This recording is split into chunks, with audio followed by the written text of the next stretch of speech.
Odlično davanje za Thomasa Millera. Thomas Miller pod prekršajem ipak prosleđuje loptu Lamu. Evo bacivanja. Miller, velika šansa, Lewandowski 1-1. To je Bayern kakav smo navikli da gledamo. Apsolutno nezadrživ napad. Već nakon 7 minuta igre u drugom poluvremenu Bayern dolazi do izjednačenja, a sada ponovo preti preko Lewandowskog i gol! Kakvo drugo poluvreme! Ni 60 sekundi nije prošlo, a Bayern je napravio potpuni rezultatski preokret. Milleru, velika šansa za Millera, ne želi sam da završi napad. Šansa za Lewandowskog za hat-trick i pogađa stativu i dalje šansa i gol!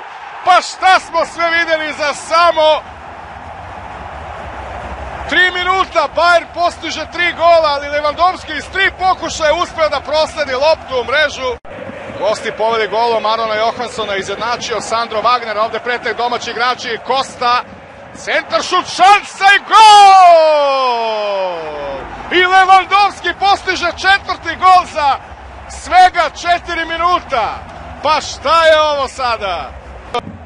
Lambec spreman da primi loptu, ali tu je i Gece.